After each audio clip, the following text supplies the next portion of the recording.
as we settle into the peace, the serenity, the beauty of the day,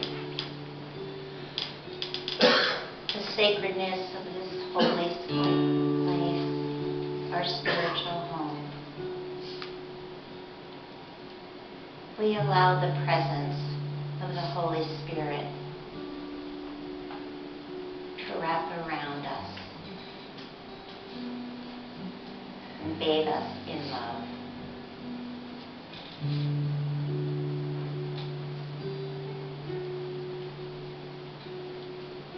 And as we feel that security and that safety,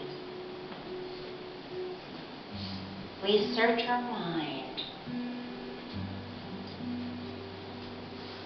and think about what we're willing to give right now to the presence, to take it away, to surrender it, to give it up.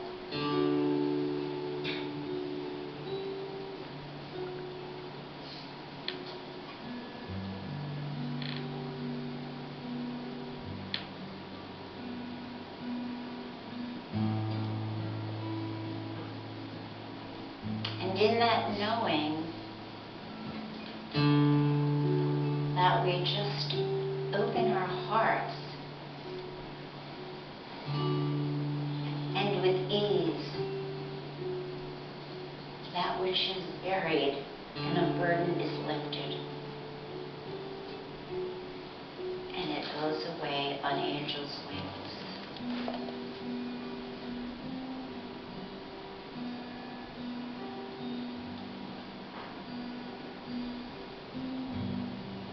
And if there is one more thing, just leave your heart open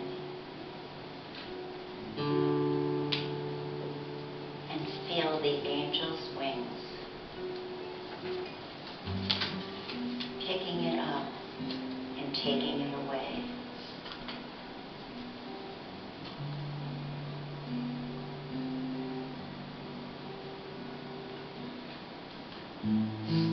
This is the gift of God.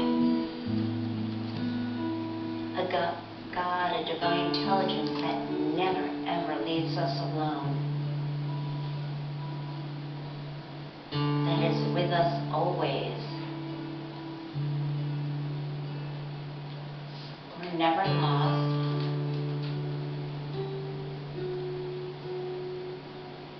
We're never alone. We are blessed. We are blessed with the gift of love. God is always where the fear is. So today, give it up. Give it to a higher being. Give it up to God.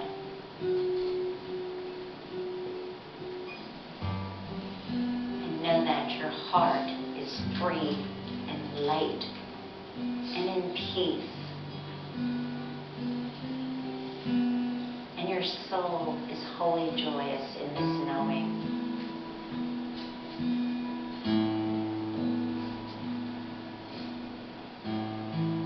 And in this place, commit to yourself what I've released, I never will take back again.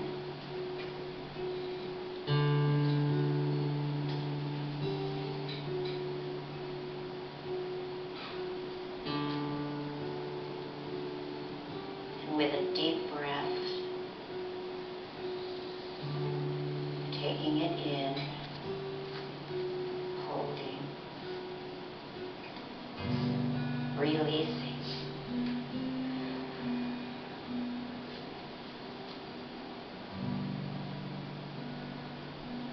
slowly, gently, in your own time. Come back to this time and place, this moment, right here and right now.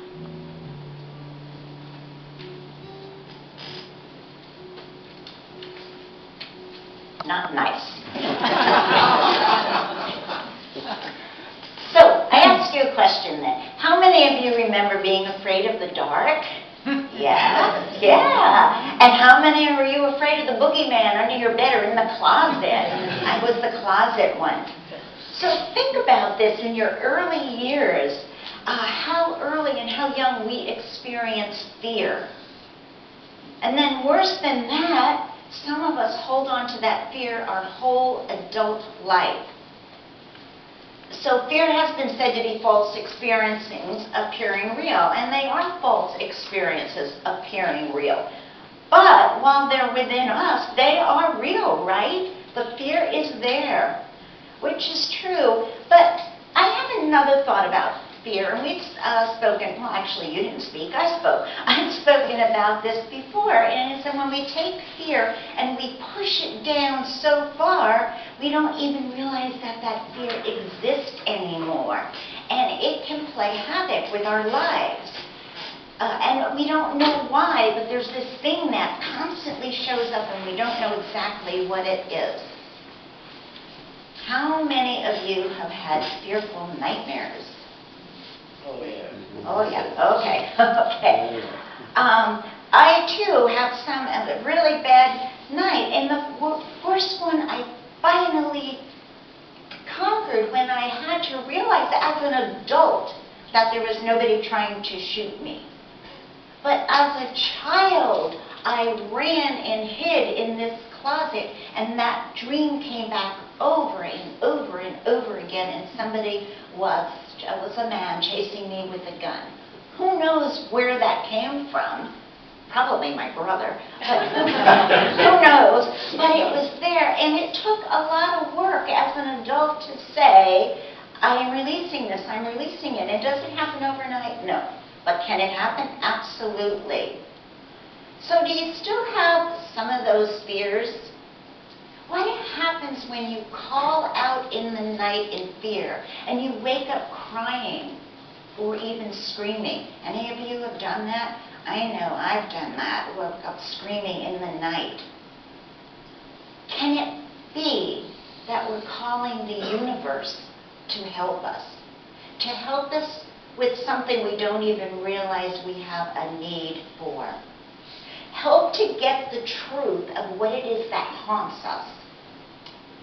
So when I was living with my friend Rhonda in Washington State, we wanted to go to a movie one day, and there's just too much drama in our lives, and we said, let's go to a kid movie.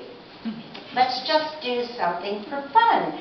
So the kid movie was When a Monster Calls. So we're sitting there and going, oh my God, this is not a kid movie, and it was unbelievably scary. So, did anybody see or read this book? Ah, you guys saw it, so you know that it's not a kid movie, but filled with so many messages for us. And so a movie about discovering or uncovering truth. So there's a saying, the time has come, the hour has struck. The power from within has come forth and is expressing my word. I do not have to wait. Today is the time. Today I enter into all truth. Today I am completely healed. Today I enter into my inheritance. Today the truth has set me free. So I stated that this movie then, or the book, is about knowing the truth. What holds you back? What keeps you paralyzed in nightmarish dreams and fears? So think of this. The hour has struck. In the movie, the young lad, Colin, wakes up from a nightmare at 12:07 every night. The hour strikes to tell us it's time. The time to enter into truth. Now the monster, the big hairy guy that's really a tree, he hears the call from the big yew tree in the meadow, and he lets himself out, roots and all. And this giant tree man form comes to the second story of young Colin's bedroom window. It bends down and he's looking in. This monster is something different, something ancient, something wild, and he wants to know the truth. What is Colin calling for? A release from guilt? He is so guilt-ridden that he would rather die than face his guilt. So I ask you then, what are we calling for? Calling forth for our higher self, God, angels, release from false experiences appearing real, fear. So if we go deeper and trust and call forth the truth, if we can be so freeing once we are willing to take that first step, then the only thing is, what is it I need to know? What is it I'm so afraid of? What is it I need to know? See, remember about this teaching, this new thought teaching. There is always nothing to heal, only something to reveal. See, we all go around, I want to be healed, I want to be healed, I want to be free of this, I want to be free of it. To be free of it, whatever that it is, it just has to be revealed and lifted up. The paradox is revealing is healing. The challenge is we have fear of facing ourselves. So here's the good news, and there's always good news. We can be gentle with ourselves and take each clue, each revelation from a gift from the Spirit. You know, really interesting. So I was journaling about fear, and by the way, I'm fine, don't worry about all that. So I was journaling about fear, and then I opened up Marianne Williams' book, and of course the saying was about fear. I went, okay, God. And then I was going through Daily Word, and I came up with fearless. See, and what this shows me and tells you is that there are clues. We are always given clues that guide us along our way. And each clue is a gift from Spirit to continually spiral upward to learn from new insights to bring into our experience right now. Okay, so let's go back to the story. So the monster tells Colin that he is going to tell him 3 stories. Three. Yes, 3. And the 4th story, he will have to tell the monster a story. But the 4th story has to be the truth. So, needless to say, this makes absolutely no sense to this young lad of 12 or 13, however old he is.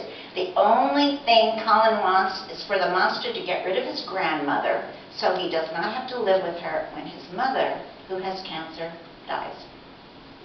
So the monster tells a story about a king and his son, and the queen dies. Then his stepmother, the new queen, and the monster tells the story of what she did and to whom and all of that. Colin makes all these judgments about it in each situation. When asking the monster why at the end of the story he saved the wicked queen, who is evil, and the monster said, because the truth was, she was evil, but she did not commit murder. Colin asked, how's that stupid story save him from his grandmother? The monster said, it's not her that you need saving from. The point that the monster is trying to make then is that if the things that are not what they appear to be, and you have to be willing to accept the truth. He says there are no good guys and there are no bad guys. There is only something in between. And haven't you found that in your lives with your families or your friends? So you have this story and you make it black and white, and this is the way it is and I'm never going to move for it, or this is the way it is and I'm never going to move for it. But the truth lies somewhere in the middle of all of that. It's not good or bad. It's what is at the moment, and when it isn't, it will be something else, because that's what life does. So how many times have we prejudged a situation only to find out the information that we had wasn't the complete truth? You know, when people are getting divorced, you always say there's his side and her side, and then there's the truth. And it seems nobody ever knows the truth. It's just a loss of belief in humanity. Have we lost a belief in humanity? Do we sometimes just not take the time to be compassionate, empathetic people that we inherently are? And I believe that we're so bombarded right now with so much noise and static and negative energy that it's hard to just allow ourselves the time to step back, just to step back and take time for ourselves. When we open a new door, you know, it's interesting, inner thinning, we've been going through 6 doors, we have one more door to go through. And before you can get to here, you have to open the first door. So what is that first door? So from this day forward, then, are you willing to bring with you what will serve you for your best and highest good? This means learning our own truths so we don't invite that monster in. So in the second story, the monster tells a tale that gives Colin an outlet for all his pent-up anger, because Colin is one angry child. The monster actually creates a situation to allow Colin to break apart things. He puts him in his grandmother's prissy, very prissy, Victorian type of living room, and Colin breaks everything to bits and pieces in this rage. He's a pretty scary dude doing that. So, when it's all said and done, though, then Colin realizes he's totally destroyed his grandmother's room, which, by the way, he hates. He hates all that prissy stuff, but he doesn't remember doing it. See, anger not handled, truth buried deep, can release untold rage. And I know that, and it's not pretty. It's not pretty at all. And it destroys everyone in its path. Instantly, part about Colin's grandmother, she does not punish him. And then he says, "Why didn't you punish me? Why are you not mad?" And the grandmother wisely said, "What's the point?" So the point of this, pardon the pun, is that without doubt, we are our worst judge and jury. He knew what he did, and he was condemning himself, but the grandmother said, "What's the point?" So the great teacher, Jesus, said, "Pick up your bed and walk and sin no more." And we, of course, know that the meaning of sin is making a mistake, missing the mark. The archer, he misses the mark. So we know that. Now, the monster begins to reenact Colin's dream to make him admit the truth. Young Colin resists, screaming, screaming, "This is not my truth." And he's too young to know that the truth will set him free. Now, in Gary Simmons' In the Eye of the Storm, he says, if your soul is a force within you that seeks to push you towards ever-increasing levels of spiritual growth and development, then your resistance to this pressure is what produces the discomfort, stress, and ultimately the storm that creates the nightmare. So we dam the flow of divine ideas when we're in resistance. Look at our young lad. He cannot hear or understand a word the monster is saying. He is not open to realize the help he has screamed for is right there in front of him, within those stories that the monster is telling him. So now it's Colin's turn to tell his story. And once again, the monster is reenacting Colin's dream so he can see what is going on. He's hanging him literally, think about that big hairy dew tree. He's hanging him over a cliff. And Colin is screaming, "No, no, no." He will not tell the truth. And now I could do a spoiler alert and tell you what happens, but finally the truth comes out. You want to know what the truth was? Yeah. Okay. The truth was Colin felt guilty that his mother had cancer, and he thought for some reason he gave it to her. And he could not deal quite with all of that. There's much more to this story. It's really, anybody who'd like to borrow the book, it's really a fascinating story. So, the monster now tells our young lad, if you speak the truth, you will be able to face whatever comes. Think on these things. Some people will die with the hurt and truth buried deep within them.